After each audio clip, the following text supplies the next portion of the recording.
नवजोत कौर सिद्धू ने कहा कि एजी को बदलने का कारण ये था कि वह पेश नहीं हो सकते और पंजाब के मुख्यमंत्री और नवजोत सिद्धू के बीच मीटिंग होती रहती है। उन्होंने कहा कि अब लड़ाई मुद्दों की हो रही है, न कि 2022 में मुख्यमंत्री के चेहरे की।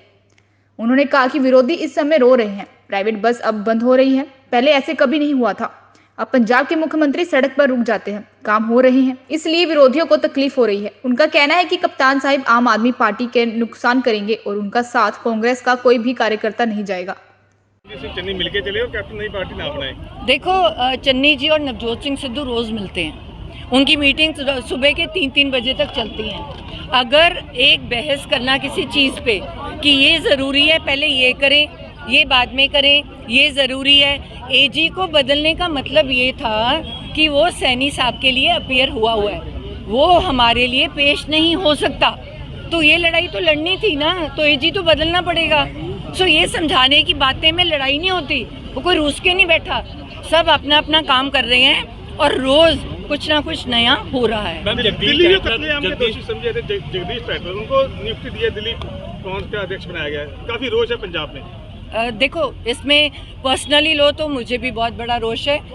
पार्टी लेवल का जो भी है उसमें मैं कमेंट करने वाली कोई नहीं होती, उन्हीं को इस बात का जवाब देना पड़ेगा। मैम, लेकिन कांग्रेस के वालों किसी के वालों भी विरोध जिहड़ा नहीं जताया जा रहा है, क्योंकि एक जगह पे सिੱਖੀ की गल की जा रही है, सरदार पंजाब की हक की गल हर कोई बोलना चाहता है, पर किते ना किते पार्टी प्रोटोकॉल होंदा है, हर किसी के मन च दर्द है। जिहड़ा बादल साहब एडियां वड्डियां रोने रो रहे हैं ना, उन्हां दी एडियां मेरे कोल फाइलां पईयां, तुसीं देखोगे थानू रोना आ जाएगा। ਜਦੋਂ ਇਹ ਲੋਕ ਦਿੱਲੀ ਤੋਂ ਛੁੱਟ ਕੇ ਆਏ ਨਾ ਤਾਂ ਮਨਮੋਹਨ ਸਿੰਘ ਜੀ ਨੇ ਇੱਕ ਇਲਾਕੇ ਲਈ ਕੱਲੇ ਲੁਧਿਆਣੇ ਲਈ 420 ਕਰੋੜ ਦਿੱਤਾ ਸੀ, ਜਿਹਦੀ ਫਾਈਲ ਮੇਰੇ ਕੋਲ ਪਈ ਹੈ। ਜਿਹੜਾ ਚੀਮਾ ਨਾ ਐਜੂਕੇਸ਼ਨ ਮਿਨਿਸਟਰ, ਉਹਨੇ ਉੱਥੇ ਡੂਗਰੀ ਦੇ ਨਾਲ ਰਲ ਕੇ ਝੂਠੇ ਲੋਕਾਂ ਤੋਂ ਫਾਰਮ ਭਰਾਏ, ਜਿਨ੍ਹਾਂ ਨੇ 2 ਲੱਖ ਮੁਆਵਜ਼ੇ ਦੀ ਜਗ੍ਹਾ 1 ਲੱਖ ਤੇ ਸਾਈਨ ਕਰਤਾ, ਉਹਨੂੰ ਤਾਂ ਚੈੱਕ ਦੇਤਾ, ਤੇ ਜਿਹਨੇ ਨਹੀਂ ਕੀਤਾ ਉਹ ਤਾਂ 2 ਲੱਖ ਹੀ ਖਾ ਗਏ। ਉਹਨਾਂ ਦੇ ਲਈ ਫਲੈਟਸ ਜਿਹੜੇ ਬਣਾਏ ਹੈ ਅੱਜ ਤੱਕ ਡੂਗਰੀ ਤੇ ਚੀਮੇ ਕੋਲ ਹੈ, ਜਿਹੜੇ ਕਿ ਉਹਨਾਂ ਨੂੰ ਦੇਣੇ ਚਾਹੀਦੇ ਸੀ। ਇਹ ਝੂਠੇ ਜਿਹੜੇ ਕ੍ਰੋਕੋਡਾਈਲ ਟੀਅਰਸ ਹੈ ਨਾ, ਉਹ ਨਾ ਕਰਨ, ਕਿਉਂਕਿ ਇਹਨਾਂ ਨੇ ਤਾਂ ਪੰਜਾਬ ਨੂੰ ਟੋਟਲੀ ਲੁੱਟ ਕੇ ਖਾਧਾ ਹੈ। ਇਹਨਾਂ ਨੇ ਉਹਨਾਂ ਲੋਕ ਹੀ ਨਹੀਂ ਬਖਸ਼ੇ ਜਿਹੜੇ ਆਪਣੇ ਪੰਜਾਬ ਵਾਪਸ ਆਏ ਸੀ।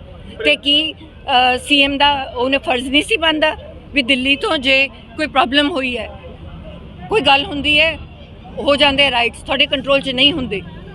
मेरे इलाके भी प्रॉब्लम्स हुई, मेरे हाथ च नहीं सी उन्होंने कंट्रोल करना, पर दाग मेरे ते लग गया, ठीक है ना। सो प्रॉब्लम्स आंदी हैं, बहुत वड्डियां प्रॉब्लम्स आंदी हैं।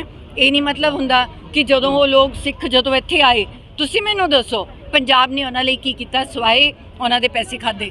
मनमोहन सिंह ने भेजे सी ना, कित्थे हैं पैसे? अज तक वो लोग तड़फ रहे हैं, अज तक असीं खाली नहीं करा पा रहे, क्योंकि इन्होंने 15-15 20-20 सालों तो उत्थे फ्लैट बना के किराए ते दिते हुए। ਜਿਹੜੇ 84 ਦੰਗਿਆਂ ਦੇ ਪੀੜਿਤ ਹੈ ਉਹਨਾਂ ਨੂੰ ਨਹੀਂ ਦਿੱਤੇ, ਆਪ ਕਿਰਾਏ ਤੇ ਦਿੱਤੇ ਹੋਏ ਆ। ਅੱਜ ਦੀ ਡੇਟ 'ਚ ਚੀਮਾ ਐਜੂਕੇਸ਼ਨ ਮਿਨਿਸਟਰ ਤੇ ਨਾਲ ਡੁਗਰੀ ਉਹਨਾਂ ਦੇ ਕਿਰਾਏ ਖਾ ਰਹੇ। प्रियंका गांधी ने कहा कि 70 साल की मेहनत से 7 साल में पानी फेर दिया गया। प्रियंका गांधी जी का बयान है। देखो, उन्होंने जिस कंटेक्स्ट में जो भी कहा है, दिल से हर कोई बोलता है, हर कोई लीडर बोलता है। किसी भी लीडर के बारे में मैं अपने पे कमेंट कर सकती हूँ, अपनी बातों पे कमेंट कर सकती हूँ, किसी के बारे में कमेंट करना मेरे दायरे में नहीं आता। मैं मुख्यमंत्री चेहरे ਨੂੰ ਲੈ ਕੇ ਪਹਿਲਾਂ ਕਿਹਾ ਜਾ ਰਿਹਾ ਸੀ ਨਵਜੋਤ ਸਿੰਘ ਸਿੱਧੂ ਜਿਹੜੇ ਨੇ 2022 ਦਾ ਚਿਹਰਾ ਹੋ ਸਕਦੇ ਨੇ, ਲੇਕਿਨ ਹੁਣ ਜਿਹੜੇ ਵੀ ਵਿਧਾਇਕ ਜਾਂ ਮਿਨਿਸਟਰ ਜਿਹੜੇ ਨੇ ਬਿਆਨ ਕਰ ਰਹੇ ਨੇ, ਉਹ ਇਹੀ ਕਹਿ ਰਹੇ ਨੇ ਕਿ ਚਰਨਜੀਤ ਸਿੰਘ ਚੰਨੀ 2022 ਦਾ ਚਿਹਰਾ। ਮੈਂ ਕਹਿ ਰਹੀ ਹਾਂ ਲੜਾਈ ਮੁੱਦਿਆਂ ਦੀ ਹੋ ਰਹੀ ਹੈ, ਲੜਾਈ ਇੱਥੇ ਲੜਾਈ ਸੀਐਮ ਚੇਅਰ ਦੀ ਹੋ ਹੀ ਨਹੀਂ ਰਹੀ। ਮੈਂ ਤੁਹਾਨੂੰ ਕਦੋਂ ਦੀ ਕਹਿ ਰਹੀ ਹਾਂ ਭਾਈ ਜੀ, ਸਾਡੇ ਘਰ ਚੋਂ ਕਿਤੇ ਨਹੀਂ ਕਿਹਾ ਗਿਆ ਕੁਰਸੀਆਂ ਛੱਡੀਆਂ ਗਈਆਂ, ਕਿਤੇ ਨਹੀਂ ਕਿਹਾ ਸਾਨੂੰ ਕੁਝ ਚਾਹੀਦਾ। ਗੱਲ ਮੁੱਦਿਆਂ ਦੀ ਹੋ ਰਹੀ ਹੈ, ਗੱਲ ਪੰਜਾਬ ਦੀ ਹੋ ਰਹੀ ਹੈ। ਜਿਹੜਾ ਵੀ ਬੰਦਾ ਹੋਵੇ ਕਾਂਗਰਸ ਦਾ, ਕੋਈ ਲੀਡਰ ਹੋਵੇ ਜਿਹੜਾ ਕਹਿ ਦੇ ਵੀ ਮੈਂ ਇਹ ਸਾਰੇ ਮੈਨੀਫੈਸਟੋ ਵਾਲੇ ਪੂਰੇ ਕਰੂੰਗਾ, दारू सरकारी कर दूंगा, माइनिंग सरकारी कर दूंगा, बच्चों को नौकरी दे दूंगा, सरकारी कॉलेज ते स्कूलों को प्रमोट करूँगा, हेल्थ जी है सरकारी हो, कोई बन जाए, जोड़ा बंदा चंगा काम करे वो मुख्यमंत्री बने। बस चोर, कोई भी चोर है वो मुख्यमंत्री ना बने, क्योंकि पंजाब ने बहुत ज़्यादा चोरों को झेल लिया हुण तक ते परेशान हो चुके हैं। मुद्दे की गल कर रहे हो, तुसीं भी कह रहे हो कि मुद्दे की गल कर रहे हैं, लेकिन विरोधी कह रहे हैं कि मुद्दे तक ते हाले तक आए नहीं, क्योंकि बरगाड़ी का मुद्दा कहा जा रहा है, लेकिन हाले तक उस मुद्दे बेचारे रो रहे हैं ना, क्योंकि रोज़ रोज़ तो तुसीं देख रहे हो मुद्दे सॉल्व हो रहे हैं। प्राइवेट बसां अज तक किसी ने नहीं रोकियां सी, असीं रोकदी हां। रोज़ दा ਉਹ ਕਹਿੰਦਾ ਰਾਜਾ ਵੜਿੰਗ ਮੈਂ 1 ਕਰੋੜ ਰੁਪਏ ਦੀ ਕਮਾਈ ਰੋਜ਼ ਦੀ ਕਰੂੰਗਾ। ਇਹਨਾਂ ਨੂੰ ਤਕਲੀਫ ਹੋ ਰਹੀ ਹੈ, ਇਹਨਾਂ ਦੀਆਂ ਬੱਸਾਂ ਬੰਦ ਹੋ ਗਈਆਂ। ਪ੍ਰਗਟ ਸਿੰਘ ਨੇ ਨਵੰਬਰ ਦੇ ਮਹੀਨੇ 'ਚ 15,000 ਨੌਕਰੀ ਅਨਾਉਂਸ ਕਰਤੀ ਹੈ ਨਾ, ਇਹਨਾਂ ਨੂੰ ਤਕਲੀਫ ਹੋ ਰਹੀ ਹੈ। ਅਸੀਂ ਸਕਿੱਲ ਡਿਵੈਲਪਮੈਂਟ ਸੈਂਟਰ ਕਰਤੇ ਵੀ ਅਸੀਂ ਲੋਕਾਂ ਨੂੰ ਕਰਾਂਗੇ। ਇਹਨਾਂ ਨੂੰ ਸਾਨੂੰ ਇਹੋ ਜਿਹਾ ਸੀਐਮ ਮਿਲ ਗਿਆ ਜਿਹੜਾ ਸੜਕਾਂ ਤੇ ਰੁਕ ਜਾਂਦਾ ਹੈ, ਜੋ ਹੋਣਾ ਚਾਹੀਦਾ ਹੈ। ਇਹਨਾਂ ਨੂੰ ਉਸ ਗੱਲ ਦੀ ਤਕਲੀਫ ਹੈ ਕਿਉਂਕਿ ਸਾਡਾ ਹੀ ਸੀਐਮ 4.5 ਸਾਲ ਆਪਣੇ ਭਵਨ 'ਚੋਂ ਹੀ ਨਹੀਂ ਨਿਕਲਿਆ, ਉਹਦੀ ਸ਼ਕਲ ਹੀ ਕਿਸੇ ਨੇ ਨਹੀਂ ਦੇਖੀ। ਸੋ ਇਹਨਾਂ ਨੂੰ ਰੋਣਾ ਆ ਰਿਹਾ ਹੈ ਵੀ ਅਸੀਂ ਤਾਂ ਜਿੱਤ ਜਾਂਦੇ ਆਰਾਮ ਨਾਲ, ਇਹ ਕਹਿ ਕੇ ਵੀ ਸੀਐਮ ਨੇ ਕੰਮ ਨਹੀਂ ਕੀਤਾ। ਹੁਣ ਅਸੀਂ ਕੀ ਕਵਾਂਗੇ, ਇਹ ਤਾਂ ਕੰਮ ਕਰਨ ਲੱਗ ਗਏ ਸਾਰੇ ਜਾਣੇ। ਸੋ ਉਹਨਾਂ ਨੂੰ ਤਕਲੀਫ ਹੋ ਰਹੀ ਹੈ। ਹੁਣ ਤਾਂ ਸਿੱਧੇ ਕਹਿ ਰਹੇ ਕੈਪਟਨ ਅਮਰਿੰਦਰ ਕਿ ਮੈਂ ਪਾਰਟੀ ਬਣਾਵਾਂਗਾ, ਹਾਈਕਮਾਂਡ ਕਿਉਂ ਨਹੀਂ ਉਹਨਾਂ ਤੇ ਕਾਰਵਾਈ ਕਰ ਰਹੀ? ਦੇਖੋ ਤੁਸੀਂ ਸਾਰਿਆਂ ਨੇ ਕਿਹਾ ਸੀਗਾ, ਕੱਲ ਪ੍ਰੈਸ ਕਾਨਫਰੰਸ ਕਹਿ ਰਹੇ ਹੋ ਤੁਹਾਡੇ ਕਿੰਨੇ ਬੰਦੇ ਚਲੇ ਜਾਣਗੇ। ਉਹ ਨਾ ਇੱਕ ਐਮਐਲਏ ਗਿਆ, ਨਾ ਇੱਕ ਵੀ ਮੰਤਰੀ ਗਿਆ ਵਿਚਾਰੇ ਨਾਲ। ਉਹਦਾ ਆਪਣਾ ਕੈਪਟਨ ਸਿਰਨੀਪ ਸੰਧੂ ਓਐਸਡੀ ਛੱਡ ਕੇ ਚਲੇ ਗਿਆ। ਜੋ ਨੁਕਸਾਨ ਕਰਨਗੇ ਉਹ ਆਮ ਆਦਮੀ ਪਾਰਟੀ ਦਾ ਕਰ ਸਕਦੇ ਹੈ, ਅਕਾਲੀ ਦਲ ਦਾ ਕਰ ਸਕਦੇ ਹੈ, ਕਿਉਂਕਿ ਉਹਨਾਂ ਦੇ ਰੁੱਸੇ ਹੋਏ ਬੰਦੇ ਲੈਣਗੇ। ਸਾਡੇ ਸਰਵੇ ਦੇ ਹਿਸਾਬ ਨਾਲ ਟਿਕਟਾਂ ਵੰਡੀਆਂ ਜਾਣਗੀਆਂ ਪਹਿਲਾਂ ਹੀ, ਐਂਡ ਕੋਈ ਬੰਦਾ ਅਪੋਜ਼ ਨਹੀਂ ਕਰੇਗਾ। ਕੋਈ ਬੰਦਾ ਹੁਣ ਤੱਕ ਉਹਦੇ ਨਾਲ ਨਹੀਂ ਗਿਆ, ਨਾ ਅੱਗੇ ਤੋਂ ਜਾਣ ਵਾਲਾ ਹੈ। ਜਿਹੜਾ ਕਾਂਗਰਸੀ ਹੈ ਸਰਕਾਰ ਬਣ ਰਹੀ ਪੂਰੇ ਆਰਾਮ ਨਾਲ ਬਣ ਰਹੀ ਹੈ 80 ਤੋਂ ਉੱਤੇ। ਮੈਮ ਨੁਕਸਾਨ ਦੀ ਗੱਲ ਕੈਪਟਨ ਅਮਰਿੰਦਰ ਸਿੰਘ ਕਹਿੰਦੇ ਨੇ ਕਿ ਨਵਜੋਤ ਸਿੰਘ ਸਿੱਧੂ ਜਿੱਥੋਂ ਵੀ ਖੜਨਗੇ ਉਹਨਾਂ ਦੇ ਅਗੇਂਸਟ ਵੱਡਾ ਕੈਂਡੀਡੇਟ ਖੜਾ ਕੇ ਜਿਹੜਾ ਉਹਨਾਂ ਨੂੰ ਹਰਾਉਣ ਦੀ ਕੋਸ਼ਿਸ਼ ਕੀਤੀ ਜਾਊਗੀ। ਤੁਸੀਂ ਕਿਸ ਤਰੀਕੇ ਦਾ ਸਟੈਂਡ ਲੈਂਦੇ? ਮੈਂ ਤਾਂ ਕੀ ਹੋ ਗਿਆ, ਹਰ ਬੰਦੇ ਨੂੰ ਜਦੋਂ ਇਲੈਕਸ਼ਨ ਲੜਦਾ ਹੈ 18 ਬੰਦੇ ਉਹਨਾਂ ਦੇ ਅਗੇਂਸਟ ਖੜਦੇ ਹੈ ਤਾਂ ਉਹ ਵੀ ਵੈਲਕਮ ਹੈ। ਮੈਂ ਤਾਂ ਉਹਨਾਂ ਨੂੰ ਵੈਲਕਮ ਕਰਤਾ ਹੈ, ਮੈਂ ਕਿਹਾ ਵੀ ਆ ਜਾਓ ਤੁਸੀਂ, ਤੁਹਾਡੇ ਤੋਂ ਸਟਰੋਂਗ ਕੈਂਡੀਡੇਟ ਕੌਣ ਹੋਏਗਾ? ਉਹਨਾਂ ਤੋਂ ਦੇਖੋ ਉਹ ਬੰਦਾ ਨੂੰ ਸੋਚਣਾ ਚਾਹੀਦਾ ਮੇਰੇ ਤੋਂ ਸਟਰੋਂਗ ਤਾਂ ਕੋਈ ਨਹੀਂ ਹੈ ਨਾ। ਉਹ ਆ ਜਾਣ, ਅਸੀਂ ਘਰ ਵੀ ਦੇਵਾਂਗੇ, ਮੈਂ ਰੈਂਟ ਵੀ ਭਰ ਦੂੰਗੀ। ਮੈਂ ਤੁਹਾਨੂੰ ਪਹਿਲਾਂ ਕਿਹਾ ਰੋਟੀ ਦਾ ਵੀ ਅਰੇਂਜਮੈਂਟ ਕਰੂੰਗੀ, ਆਰਾਮ ਨਾਲ ਸਟੇਜ ਵੀ ਦੇ ਦੂੰਗੀ ਆਪਣੀ, ਮੇਰੇ ਵਾਲੀ ਸਟੇਜ ਨਹੀਂ, ਵੋਟਾਂ ਨਹੀਂ ਮੈਂ ਦਊਂਗੀ। ਮੈਮ ਇੱਕ ਲਾਸਟ ਸਵਾਲ, ਮੈਮ ਆਖਰੀ ਸਵਾਲ ਕਿ ਅਰੁਸਾ ਆਲਮ ਨੂੰ ਲੈ ਕੇ ਜਿਹੜਾ ਚੱਲ ਰਿਹਾ ਹੈ, ਉਹਨਾਂ ਦਾ ਕਹਿਣਾ ਕਿ 16 ਸਾਲ ਤੋਂ ਅਰੁਸਾ ਆਲਮ ਜਿਹੜੀ ਹੈ ਭਾਰਤ ਦੇ ਅੰਦਰ ਸੀਗੀ। ਸਾਰੇ ਮੰਤਰੀਆਂ ਨਾਲ ਫੋਟੋਆਂ ਵੀ ਜਿਹੜੀਆਂ ਨੇ ਵਾਇਰਲ ਕੀਤੀਆਂ ਗਈਆਂ ਨੇ, ਤੇ ਉਸ ਸਮੇਂ ਕਿਉਂ ਨਹੀਂ ਸਵਾਲ ਚੱਕੇ ਗਏ? ਹੁਣ ਜਦੋਂ ਮੈਂ ਕੁਰਸੀ ਤੋਂ ਉਤਰ ਗਿਆ, ਅਸਤੀਫਾ ਦੇਦਾ, ਫਿਰ ਸਵਾਲ ਕਿਉਂ ਚੱਕੇ ਜਾ ਰਹੇ? ਕਿਉਂਕਿ ਉਹਨਾਂ ਨੇ ਕੰਮ ਹੀ ਇੱਕੋ ਹੀ ਕੀਤਾ। ਉਹਨਾਂ ਨੇ ਅਰੁਸਾ ਆਲਮ ਦੇ ਨਾਲ ਪਾਰਟੀ ਕਰਨ ਤੋਂ ਸਿਵਾਏ ਕੰਮ ਹੀ ਨਹੀਂ ਕੀਤਾ। ਅਸੀਂ ਉਹਨਾਂ ਦਾ ਕਿਹੜਾ ਕੰਮ ਗਿਣਾਈਏ? ਅਸੀਂ ਉਹਨਾਂ ਦਾ ਇੱਕੋ ਹੀ ਕੰਮ ਗਿਣਾ ਸਕਦੇ ਹਾਂ ਕਿ ਉਹਨਾਂ ਨੇ ਅਰੁਸਾ ਆਲਮ ਨੂੰ ਬਹੁਤ ਖੁਸ਼ ਰੱਖਿਆ। ਆਪਣੇ ਵਿਧਾਇਕਾਂ ਦੇ ਚੱਕੇ ਨੇ ਨਾ, ਕਾਂਗਰਸ ਪਾਰਟੀ ਦੇ ਵਿਧਾਇਕਾਂ ਦੇ। ਤੇ ਅਸੀਂ ਕੀ ਕਰੀਏ? ਸੀਐਮ ਜਿਹੜਾ ਚੇਅਰ ਤੇ ਬੈਠਾ ਹੋਵੇ ਉਹਨੂੰ ਰੋਜ਼-ਰੋਜ਼ ਅਸੀਂ ਕਹਿ ਨਹੀਂ ਸਕਦਾ। ਕੋਈ ਵੀ ਐਮਐਲਏ ਕੋਈ ਪ੍ਰੋਟੋਕਾਲ 'ਚ ਨਹੀਂ ਆਂਦਾ ਵੀ ਤੁਸੀਂ ਆਪਣੇ ਸਿਟਿੰਗ ਸੀਐਮ, ਇਹ ਤਾਂ ਸਾਡੇ ਵਰਗੇ ਲੋਕ ਹੀ ਆ ਜਿਹੜੇ ਬੋਲਦੇ ਆ। ਤੁਸੀਂ ਪਹਿਲਾਂ ਵੀ ਦੇਖਿਆ ਸਿਟਿੰਗ ਸੀਐਮ ਦੇ ਅਗੇਂਸਟ ਕੋਈ ਨਹੀਂ ਬੋਲਦਾ ਕਿਉਂਕਿ ਫੰਡ ਬੰਦ ਹੋ ਜਾਂਦੇ ਆ, ਫੰਡ ਬੰਦ ਹੋ ਜਾਂਦੇ ਆ, ਕੰਮ ਬੰਦ ਹੋ ਜਾਂਦਾ ਹੈ। ਕੋਈ ਬੰਦਾ ਨਹੀਂ ਚਾਹੁੰਦਾ ਵੀ ਮੇਰੇ ਇਲਾਕੇ ਦਾ ਕੰਮ ਬੰਦ ਹੋ ਜਾਏ।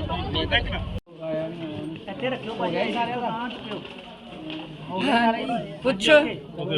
जो पंजाब सरकार आज ऐलान करने जा रही है, क्या लगता है लोगों की सुविधाओं के लिए होगी? 100% आज तक जो हो रहा है लोगों की सुविधाओं के लिए हो रहा है। खुशी जब उन्होंने कहा है कि मैं दिवाली से पहले कोई खुशी दूंगा तो पूरी उम्मीद है सीएम साहब के साथ, बिकॉज़ पिछले 10 दिनों में नवजोत सिद्धू या सीएम साहब के साथ जो मीटिंगें भी हुई, जो प्रेस कॉन्फ्रेंस भी हुई, रात तक भी मीटिंग्स चली, तो वो इसी बात पे चली कि हमने वादा किया था कि बिजली सस्ती देंगे और जो हमने प्राइवेट कंट्रैक्ट साइन किए थे। देखो पहले क्या प्रॉब्लम आ रही थी कि कंट्रैक्ट टूट नहीं रहे थे, इनको लीगली बहुत मुश्किल होता है कंट्रैक्ट्स को तोड़ना, पर अब क्या था कि इनको कोला रखना पड़ता है कम से कम 1 महीने का, तो इन सब के पास कोला नहीं था। तो आज हमारे पास ये हक है कि हम ये पीपीए तोड़ सकें और हम उनसे ले सकें जो सस्ती बिजली दे रहे हैं। अब जो हमने आगे साइन करने हैं, जो चन्नी साहब ने बोला है, जिन कंपनी से वीनू प्रसाद जी ने बात की है, वो 2 रुपये 60 पैसे 2 रुपये 70 पैसे में देने को तैयार है। तो ये उम्मीद है कि अगर इतना हो गया तो मैक्सिमम हमसे 5 रुपये ले लेंगे। सो बहुत उम्मीद है सारे पंजाब को और ज़रूर ये तोहफा मिलेगा। किसान नेता ने राकेश कैद ने कहा कि 26 नवंबर तक जो खेती कानून है वो रद्द नहीं हुए तो दिल्ली की घेराबंदी की जाएगी ट्रैक्टर ट्रॉलियों से। देखो मैं ये मन में ज़रूर रहता है कि कोई भी इंसान को चोट ना पहुँचे। कई बारी हम ऐसे डिसीजंस कह तो देते हैं। मोदी साहब को तो सबसे पहले तो मोदी साहब को चाहिए कि प्रधानमंत्री हैं देश के, सारे देश के किसान इकट्ठे होके, मैं हैरान हूँ कि 1 साल तक तुम अपने किसानों को समझा ही नहीं पाए कि उन कानूनों में फ़ायदा क्या है। जब सारा किसान कह रहा है कि हमें इसमें फ़ायदा ही कोई नहीं है तो आपको रद्द करने में हर्ज क्या है। उनको सबसे पहले चाहिए कि नेशनल सिक्योरिटी है, बाहर भी लोग इतने ज़्यादा प्रोटेस्ट कर चुके हैं इस बात के लिए, क्यों नहीं मान रहे? मतलब तुम वहाँ जाके उनसे बात तो करो, तुमने तो वार्तालाप ही तोड़ रखी है। तो फिर ये स्थिति जो भी पैदा होगी, ये हमेशा इसमें कोई ना कोई डर रहता है कि कोई ना कोई ऐसा इंसिडेंट ना हो जाए जिसमें क्योंकि उस तरह से भी रिएक्शन होगा। तो ये बिल्कुल नहीं होना चाहिए कि कोई पर्सनल लॉस हो। पहले ही किसान बहुत ज़्यादा सफ़र कर चुके हैं। मैं तो हाथ जोड़ के यही विनती कर सकती हूँ अमित शाह जी को और मोदी जी को और उनके एग्रीकल्चर मिनिस्टर को कि काइंडली वहाँ जाएं और उनको समझाएं और फार्म लॉज को रद्द कर दें फ़िलहाल के लिए, और उसके बाद आराम से बैठें। जो नए लॉज बनाने हैं किसानों के साथ, आप बिना किसानों को साथ बिठाए लॉज उनके लिए कैसे बना सकते हो? आप डॉक्टर्स के लिए बनाते हो तो डॉक्टर्स ही बनाते हैं ना, साथ में बैठते हैं आईएमए के डॉक्टर्स। तो आप किसानों के साथ बैठो और उनको पूछो कि आपका फ़ायदा किस में, नहीं तो आप समझाओ कि आपको कैसे फ़ायदा है। अब ये मुझे कहेंगे कि तो ये छोटी सी जगह है, यहाँ पे तू ये चीज़ उगा ले जो मैंने सुनी भी नहीं है और तू उस देश में बेच दे, तो ये तो पॉसिबल नहीं है ना। देखो मीटिंगों का सिलसिला जो बंद है, हाँ, उसके वो बाद में शुरू नए पंजाब की बात कर रही है बीजेपी की, हम नया पंजाब में नया नारा लाने की बात कर रही है, तो कैसा लग रहा है कि वो क्या सियासत करने की बात चल रही है?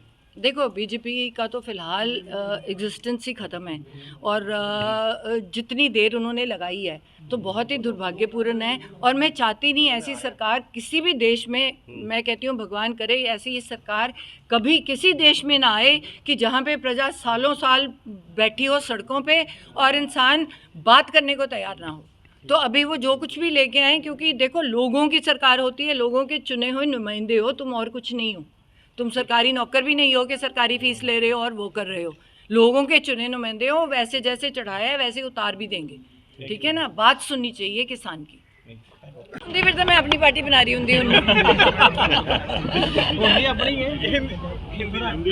मिक्स कर दो। अच्छा पहले आज जो आपने जो सिलेंडर बांटे जल्दी जो आज सुबह से हम कैंप लगाते आ रहे हैं, ये एक नहीं है, ये तीसरा कैंप है। उसमें कहीं पे हमने बालों का कैंप लगाया, भी जेडे कच्चे बाले सी रह गए सी लोगों के, पेंशन कैंप लगाए, बिजली माफ़ी का कैंप लगाया। ਇੱਥੇ ਜਿਹੜੀ ਮੋਦੀ ਜੀ ਵੱਲੋਂ ਉਜਵਲਾ ਸਕੀਮ ਹੈ ਜਿਹਦੇ ਵਿੱਚ ਮੁਫਤ ਸਿਲੰਡਰ ਤੇ ਨਾਲ ਚੁੱਲ੍ਹਾ ਤੇ ਨਾਲ ਰੈਗੂਲੇਟਰ ਤੇ ਉਹ ਦਿੱਤਾ ਗਿਆ, ਉਹਦੇ ਸਟਾਰਟ ਕੀਤੀ ਹੈ ਤੇ ਇਹ ਸਾਰੇ ਵਾਰਡਾਂ 'ਚ ਲੱਗ ਰਹੇ हैं ਇਹ ਵਾਲੇ ਕੈਂਪ। ਤੇ ਨਾਲ ਨਾਲ ਜਿਹੜੀਆਂ ਸਕੀਮਸ ਸਰਕਾਰ ਲੈ ਕੇ ਆ ਰਹੀ ਹੈ ਜਾਂ ਰੋਜ਼-ਰੋਜ਼ ਅਨਾਉਂਸ ਕਰ ਰਹੀ ਹੈ, ਰੋਜ਼-ਰੋਜ਼ ਲੋਕਾਂ ਤੱਕ ਜਾਣਾ ਪੈ ਰਿਹਾ ਹੈ, ਕਿਉਂਕਿ ਪਿੰਡਾਂ 'ਚ 5 ਮਰਲੇ ਮਾफ़ ਕਰਤਾ, ਹੁਣ ਅਸੀਂ ਵੀ ਲਿਖ ਕੇ ਭੇਜਤਾ ਵੀ ਸਾਡੇ ਸ਼ਹਿਰ ਵਾਲੇ ਵੀ ਕਰੋ। ਹੁਣ ਸਾਡਾ ਅਗਲੇ ਕੈਂਪ ਲਾਲ ਲਕੀਰ ਵਾਲੇ ਆ ਜਾਣਗੇ। ਮੇਰੇ ਏਰੀਆ 'ਚ ਬਹੁਤ ਸਾਰੇ ਏਰੀਆ 'ਚ ਜਗ੍ਹਾ ਹੈ ਜਿਹੜੀ, ਚਾਹੇ ਮਕਬੂਲਪੁਰਾ ਹੋਵੇ, ਚਾਹੇ ਈਸਟ ਮੋਹਨ ਨਗਰ ਹੋਵੇ, ਚਮਰੰਗ ਰੋਡ ਹੋਵੇ, ਜਿੱਥੇ ਬਹੁਤ ਸਾਰੇ ਘਰ ਲਾਲ ਲਕੀਰ ਦੇ ਅੰਦਰ ਸੀਗੇ। ਸਾਨੂੰ ਬਹੁਤ ਵੱਡੀ ਪ੍ਰੋਬਲਮ ਸੀਗੀ ਕਿ ਵਿਚਾਰੇ ਨਾ ਰਜਿਸਟਰੀ ਕਰਾ ਸਕਦੇ ਹੈ, ਨਾ ਵੇਚ ਸਕਦੇ ਹੈ, ਝੂਠੀ ਬਿਜਲੀ ਲੈਣੀ ਪੈਂਦੀ ਹੈ, ਬਿਜਲੀ ਵਾਲੇ ਆ ਕੇ ਬਿਜਲੀ ਦਾ ਕਨੈਕਸ਼ਨ ਕੱਟ ਦਿੰਦੇ ਹੈ। ਸੋ ਸਾਡਾ ਬਹੁਤ ਵੱਡਾ ਮੁੱਦਾ ਉਹ ਵੀ ਰਹੇਗਾ। ਨੋਬਲ ਫਾਊਂਡੇਸ਼ਨ ਦੇ ਥਰੂ ਅਸੀਂ ਸਕੂਲਸ ਵੀ ਜਗ੍ਹਾ ਜਗ੍ਹਾ ਤੇ ਕਰ ਰਹੇ ਹਾਂ। ਅਸੀਂ ਸਪੋਰਟਸ ਦੇ ਏਰੀਆਜ਼ ਵੀ ਲੋਕਾਂ ਤੋਂ ਲੈ ਰਹੇ ਹਾਂ ਵੀ ਚਾਹੇ 500 ਗਜ਼ ਜਗ੍ਹਾ ਹੈ, ਕੋਈ ਜਗ੍ਹਾ ਸਾਨੂੰ ਦੇ ਦਿਓ। ਅਸੀਂ ਰੈਸਲਿੰਗ ਦੇ ਅਖਾੜੇ ਖੋਲ੍ਹ ਰਹੇ ਹਾਂ, ਉੱਥੇ ਜਿਮ ਲਾ ਰਹੇ ਹਾਂ। ਸੋ ਅੱਜ ਕੱਲ੍ਹ ਅਸੀਂ ਲੱਗੇ ਹੋਏ ਹਾਂ ਇਸ 'ਤੇ ਵੀ ਸਾਡੇ ਬੱਚੇ, ਸਾਰੀ ਪੁਲਿਸ ਦਾ ਅਸੀਂ ਰੀਹੌਲ ਕੀਤਾ ਹੈ ਕਮਿਸ਼ਨਰ ਸਾਹਿਬ ਦੇ ਨਾਲ। ਪੂਰੀ ਪੁਲਿਸ ਦੇ SHOs ਹੈ ਜਿਹੜੇ ਸਾਡੇ ਏਰੀਆ ਵਾਈਜ਼ ਮੀਟਿੰਗਸ ਕਰਨਗੇ। ਨਸ਼ਾ ਜਿਹੜਾ ਬਹੁਤ ਵੱਡਾ ਮੁੱਦਾ ਹੈ ਅੰਮ੍ਰਿਤਸਰ ਈਸਟ ਤੋਂ, ਉਹਨੂੰ ਜਾਣਾ ਹੀ ਪਊਗਾ।